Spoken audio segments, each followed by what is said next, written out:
Pues hermanos, vamos a leer la palabra de Dios después de que ya oramos por la predicación de esta hora, y les voy a pedir que por favor abran su Biblia ahí en el Evangelio según Lucas.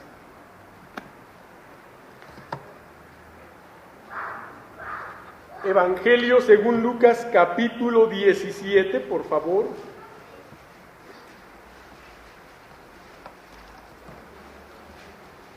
Y daré lectura a los versículos 11 al 14.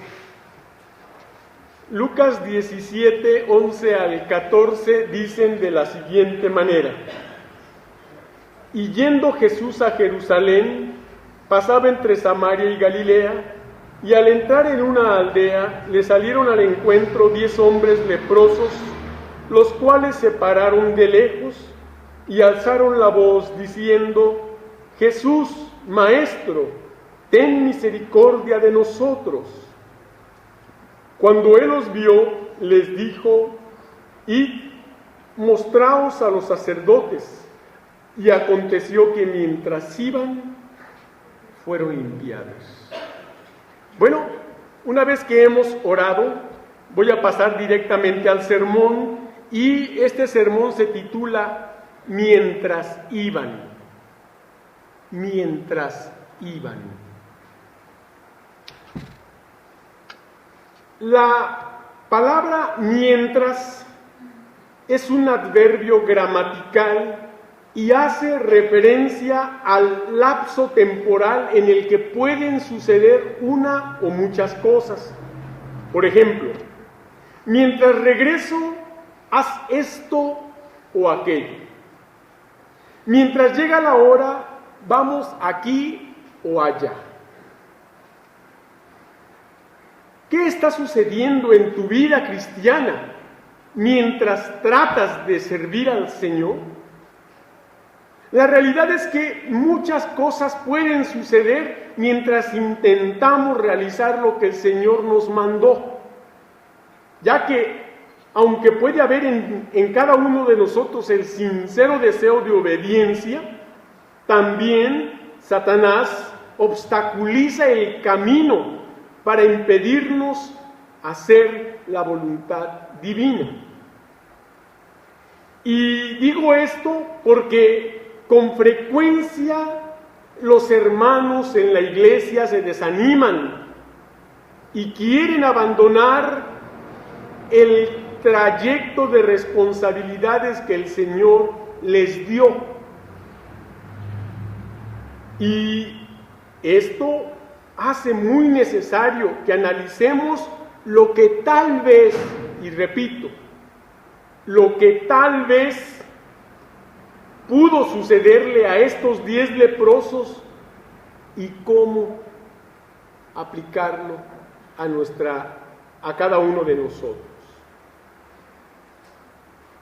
Hay 5 cosas básicas. La primera: los versículos 11 y 12 presentan un escenario donde había una gran necesidad, como ya lo leímos, que Jesús dice, yendo a Jerusalén, pasaba entre Samaria y Galilea, y al entrar en una aldea, le salieron al encuentro 10 hombres leprosos, los cuales se pararon de lejos. Estos versículos presentan un escenario de gran necesidad. 10 hombres excluidos de la ciudad, excluidos de su familia, excluidos de todo tipo de comunicación y convivencia con las personas, reflejaban un ambiente o un escenario de una gran necesidad. 10 hombres necesitados, 10 hombres enfermos, 10 hombres que sufrían. El versículo 13 presenta una situación donde había un gran deseo. Y alzaron la voz diciendo: Jesús, Maestro, ten misericordia de nosotros. Un gran deseo. ¿Cuál? El de la salud, el de la sanidad.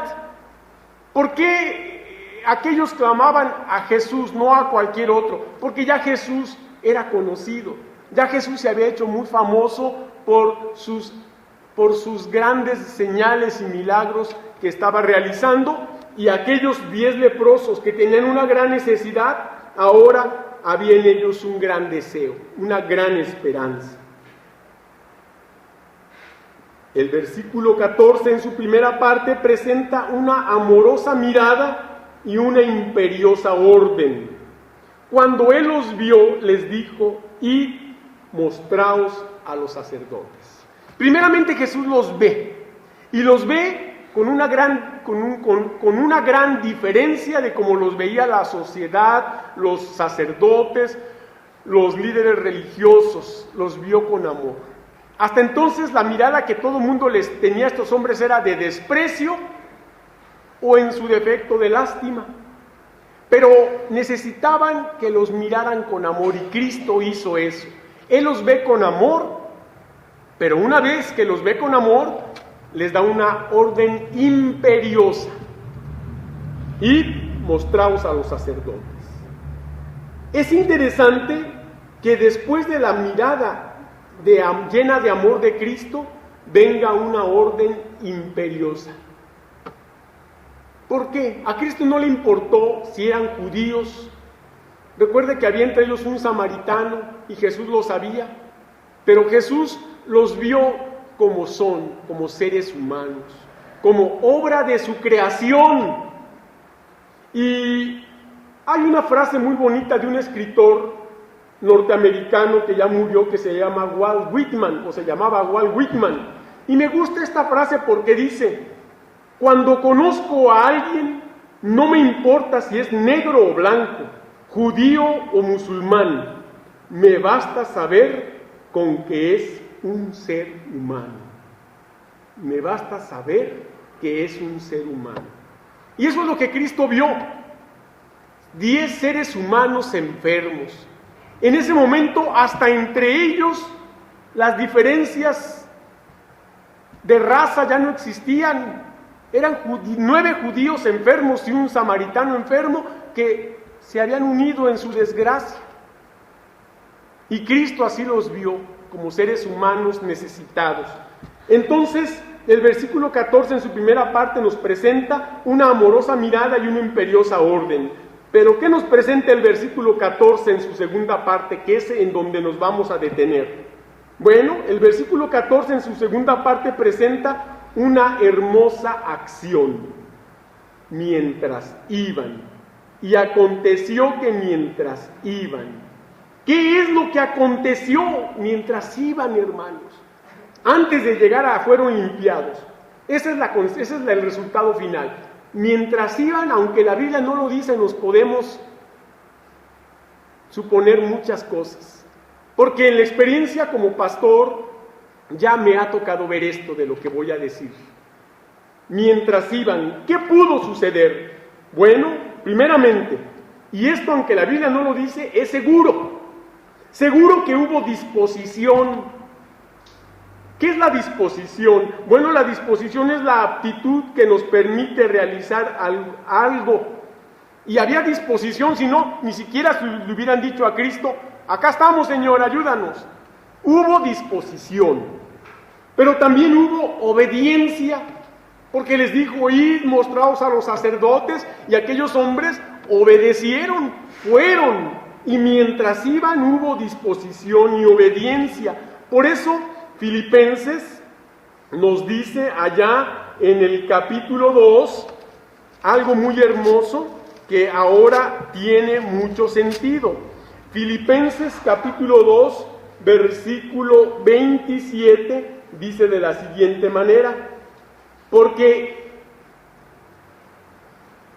es Filipenses 2, tengo aquí Filipenses 2:27, pero creo que no es el pasaje, porque más bien es el versículo 13.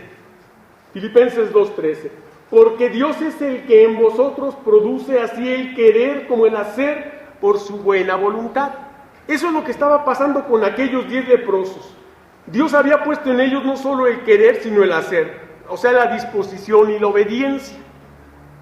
Y gracias a que esos hombres tenían una gran disposición por su gran necesidad, mostraron una gran obediencia porque no tenían de dónde escoger. Pues hay una frase que dice que el perdido va a todas, y es cierto, porque la persona enferma o desahuciada a veces está dispuesta a hacer lo que sea por sanar, y aquellos hombres estaban dispuestos a hacer lo que fuera, y cuando vieron a Cristo sabían que había una gran esperanza. De manera que acabamos de decir que seguro que hubo disposición y también seguro que hubo obediencia. Y hasta aquí estamos diciendo cosas que son ciertas. Pero de aquí en adelante voy a entrar en el terreno de la especulación de lo que es muy probable que pudo suceder. ¿Por qué? Porque mire, tal vez hubo la maligna duda. ¿Por qué lo digo? Porque aunque la Biblia no lo menciona, recuerde que los líderes religiosos los habían echado fuera, los habían corrido, su propia familia los había desechado. Y es posible que en ese camino, mientras iban, tal vez se pudo haber despertado, si no en todos, en más de alguno de ellos, la maligna duda. ¿Qué es la duda? El diccionario dice que duda es la falta de fe. ¿Sí? Tal vez hubo duda en cuanto, pero ¿y qué va a pasar si llegamos y nos ven leprosos? Y ahí empezó Satanás muy posiblemente a trabajar en alguno o tal vez en todos ellos. Pero yo lo digo por la experiencia personal como pastor en esta y en otra iglesia que he pastoreado. Con frecuencia los hermanos que tienen disposición y que obedecen, después en algún momento les entra la duda.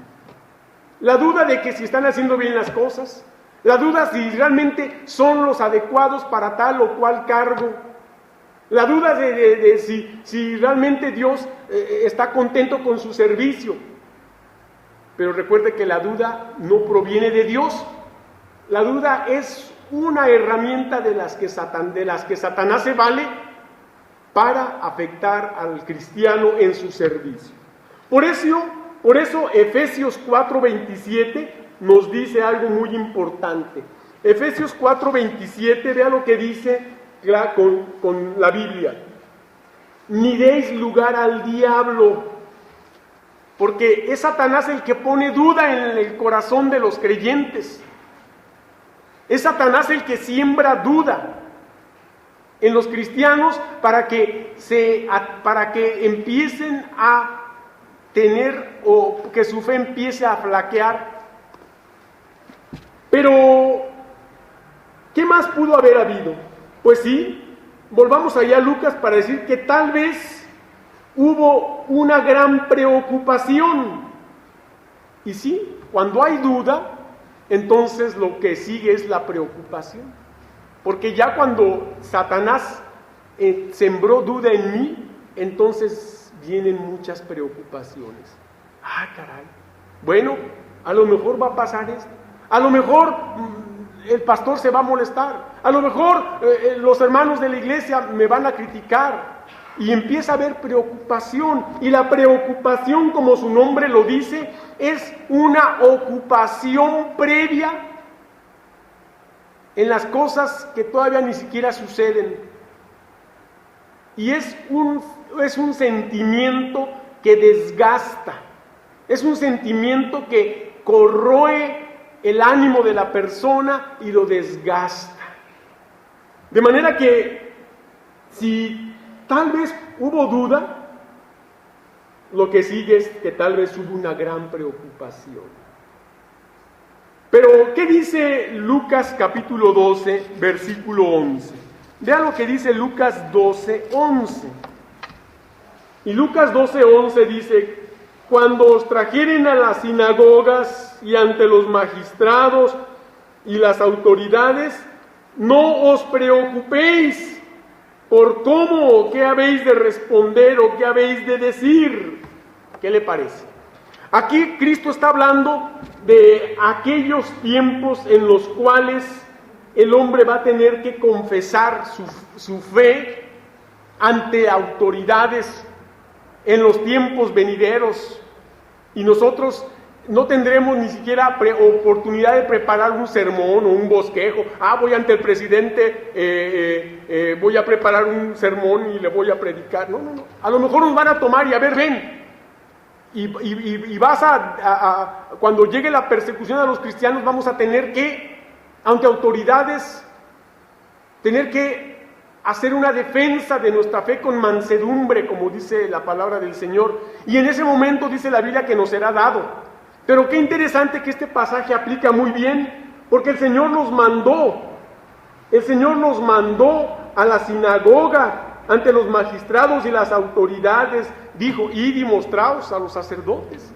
Y dice claramente que cuando eso suceda, dice, no os preocupéis. Y a lo mejor es posible que aquellos empezaron, una vez que dieron lugar a la duda, empezaron a preocuparse, como muchos cristianos, que una vez que tienen la disposición de servir y aceptan un cargo y empiezan obedeciendo muy bien el cargo que les dieron, Satanás siembra duda y empieza a haber preocupación. ¿Qué va a pasar? ¿Estaré haciendo lo correcto? ¿Me habré equivocado o no? Y esas cosas son las que la palabra de Dios reprueba. Porque, ¿qué más pudo haber pasado? Y volvamos allá a Lucas 17 para decir que si dieron lugar a la maligna duda y hubo una gran preocupación, tal vez hubo mucho temor. Tal vez hubo mucho temor, ¿sí? Después de que uno se preocupa, lo que sigue es el temor. Empieza uno a tener temor de lo que va a pasar. Empieza uno a temer que tal vez lo van a reprochar, tal vez me van a quitar el cargo, tal vez me van hasta correr de la iglesia, yo no sé. Y empieza la gente en su miedo, en su temor, a especular tantas cosas. Y a veces nuestra mente es tan poderosa que nos puede jugar tales preocupaciones que den lugar a un gran temor. Y muchas veces el cristiano vive lleno de miedo, de temor, ante cosas como un cargo, por ejemplo, una responsabilidad que se le dio. Ay, hermanos, que tengo miedo de que a lo mejor no estoy haciendo bien las cosas. Bueno, cuando me han dicho eso, yo les digo, eso tiene solución. Si usted cree que no las está haciendo bien, asesórese y simplemente hágalas bien. Y eso tiene solución. Pero cuando la persona se llena de temor, entonces viene una especie como de parálisis. La gente se paraliza. La gente se angustia y entonces viene mucho temor. Por eso hay algo que también dice Lucas 12. Volvamos a Lucas 12 para que vean lo que dice el versículo 32. No temáis, manada pequeña, porque a vuestro Padre le ha placido daros el reino. Qué pasaje tan bonito. Qué pasaje tan bonito. No temáis, manada pequeña. Usted y yo somos parte de esa manada pequeña. Realmente el cristianismo no es ni con un gran número en el mundo. Somos una manada pequeña. Las iglesias cristianas, por lo regular, tenemos muy pocos miembros y poca asistencia. Somos una manada pequeña. Y a veces el ser una manada pequeña nos hace blanco de ataques de la gente, de críticas que nos puedan llenar de temor. Sobre todo cuando hay gente incrédula que dice, no, ustedes están mal, son unos cuantos, la mayoría no estamos equivocados, la mayoría no puede estar equivocada. Y sabemos que la mayoría está equivocada. La Biblia lo dice, que la gran mayoría va camino a la perdición, porque ancho y espacioso es el camino que lleva a la condenación y muchos van por él. Pero angosto y pequeño es el camino que lleva a la salvación y pocos son los que la hallan, la manada pequeña. De manera que no debemos temer nada. Si usted está dispuesto en su corazón servir al Señor, haga su mejor esfuerzo delante del Señor. Cualquier cargo que tenga en la iglesia, sea de maestro, de diácono, de consejero, de tesorero, en la cocina, en el aseo, en lo que sea, usted hágalo para el Señor y haga su mejor esfuerzo, conforme a lo que usted conoce de la palabra del Señor, y no tenga temor, porque uno u otro lo critiquen diciéndole, ay, estás haciendo malas cosas. Bueno, mientras el pastor o la iglesia no me lo digan, gracias, pero mejor ayúdame. Que le digan, no, mira, ni te queda porque hasta te ves mal, eres hipócrita. Porque... Ahora sí, como dicen, ¿verdad? Dice la Biblia que no juzguemos para que no seamos juzgados. Y si hay quien lo juzga a usted, pues usted siga adelante, no se desanime. Y aquel que lo está juzgando, pues que se prepare para dar cuenta al Señor del juicio que hace de su servicio. Porque aquí nadie nos ha puesto de jueces, porque ese cargo le pertenece a Cristo, Él es el juez. Y dice la Biblia que del modo que juzguemos seremos juzgados, y que con la medida que midamos con ella seremos medidos. Así que más debe estar preocupado el que juzga que el que es juzgado, porque ciertamente perfectos aquí no somos nadie, y errores todos cometemos. Y yo siempre lo he dicho, aquí y a quien sea, solamente el que no hace nada, ese no se equivoca, porque es un desocupado que no hace nada, pero que es bueno para juzgar, para criticar, pero es el que más preocupado debe estar, porque cuando el Señor le llame a cuentas, además de no haber hecho nada, tendrá el agravante de haber juzgado al que hizo, con sus defectos e imperfecciones, pero hizo las cosas. De modo que, si dieron lugar a la duda, tal vez hubo preocupación. La preocupación da lugar al temor, pero si hubo temor, tal vez hubo desánimo. Tal vez hubo desánimo. ¿Y qué es lo que pasa cuando hay desánimo? Hermano, pues ¿sabe qué? Voy a renunciar a mi cargo. ¿Por qué, hermano? No, pues es que esto, no, pues es que el otro, no, pues es que aquí, no, pues es que... Y sacan la lista de todos los argumentos que traen y ya se desanimaron. Pero realmente yo me pregunto si es la voluntad de Dios que la gente renuncie. Yo una vez le pregunté a un hermano, oiga, usted está renunciando al cargo. Yo quiero preguntarle, ¿Cristo ya renunció a salvarlo? ¿Cristo ya renunció a cuidarlo? ¿Cristo ya renunció a perdonarlo? No. Y entonces, ¿por qué renuncia? Si Cristo hubiera renunciado a ser nuestro Salvador, nuestra esperanza, pues yo digo, bueno, pues si renunciemos, no tenemos ya remedio. Pero vea lo que dice, vamos al libro de los Números, capítulo 21. Números, capítulo 21, por favor. Vea lo que dicen los versículos 4 al 6.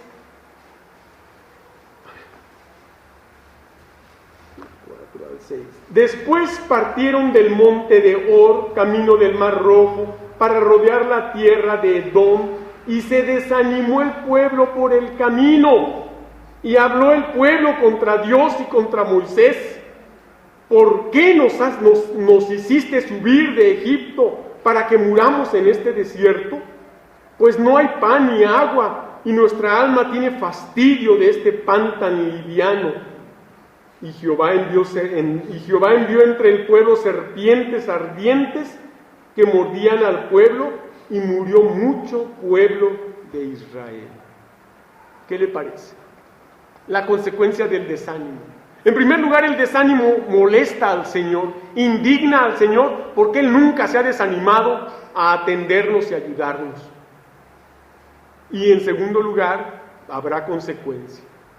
Habrá una consecuencia porque no hay excusa para desanimarnos, hermanos. No la hay. Y aquel que se desanima y murmura contra Dios o reniega contra Dios, entonces va a haber consecuencias graves. En aquella ocasión, aquellas serpientes venenosas, aquellas serpientes mordieron al pueblo, y dice que murió mucho pueblo. Ya luego el pasaje nos presenta cómo se arrepintieron, le dijeron a Moisés que clamara, Moisés clama, el Señor le dice, hazte una serpiente en un asta, y todo el que mire a esa serpiente vivirá. Ya vino la solución, como siempre, después de que metemos la pata y que la regamos y que renegamos y que nos volvemos y que nos desanimamos, luego ahí estamos pidiendo perdón, Señor, y ahí viene, tiene que venir la ayuda. Pero ¿qué necesidad hay de llegar a ese extremo, hermanos? ¿Qué necesidad hay de ponernos en ese plan de desanimarnos, de bajar las manos? Yo así ya no quiero, porque las cosas no son como yo quiero, porque las cosas no se hacen así, porque el pastor predicó y se me hace que le chismearon y ya me tiró pedradas. Puras niñerías. Puras niñerías, hermanos. Y si no somos capaces aquí en la iglesia, donde estamos en un entorno entre hermanos, de seguir adelante trabajando, ¿cómo lo vamos a hacer cuando tengamos que salir al mundo a hablar, a predicar? Cuando tengamos que enfrentar la adversidad en realidad, ¿cómo lo haremos?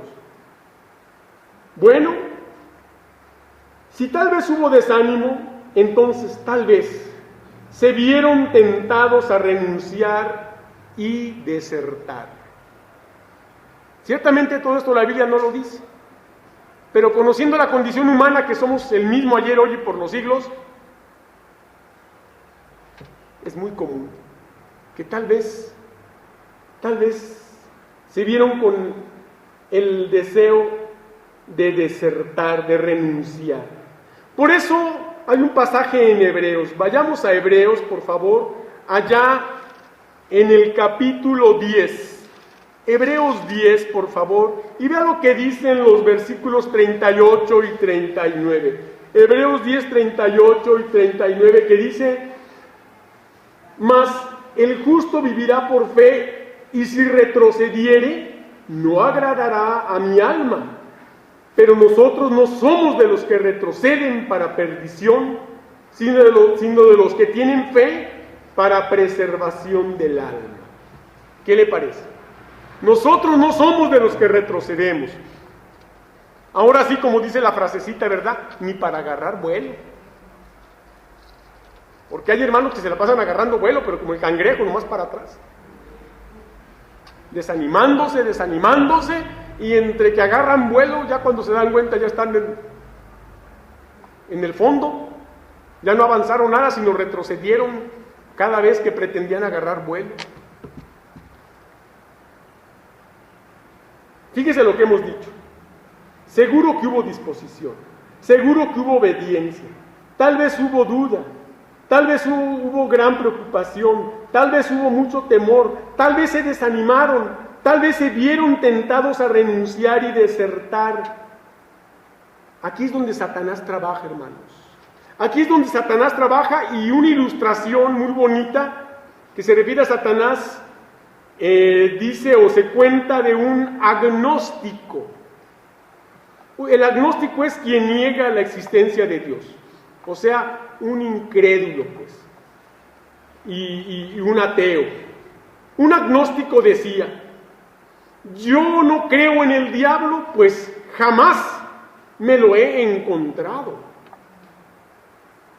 A lo que un cristiano respondió: tiene usted toda la razón, amigo mío.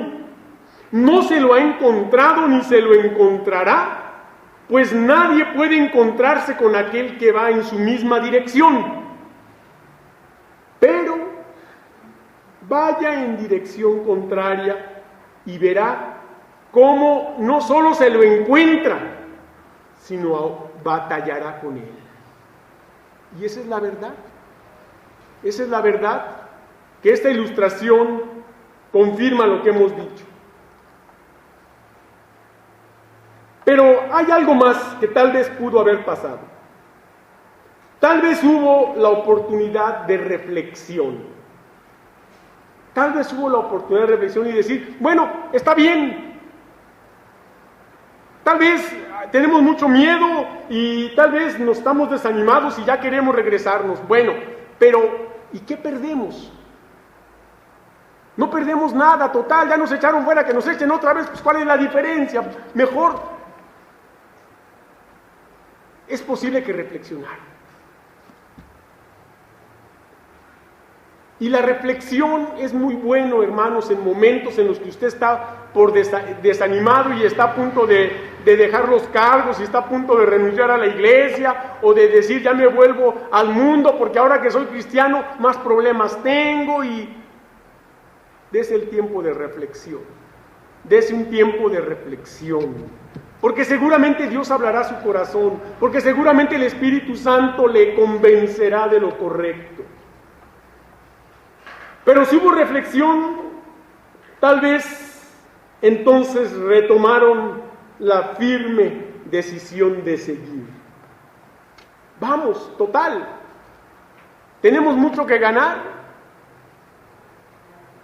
y ya no podemos perder nada, pero sí tenemos mucho que ganar. Así que sigamos adelante. Esto es lo que pasó cuando vamos a segundo libro de los Reyes, capítulo 5. Segundo de Reyes 5, por favor. Vea lo que dicen los versículos 9 al 14.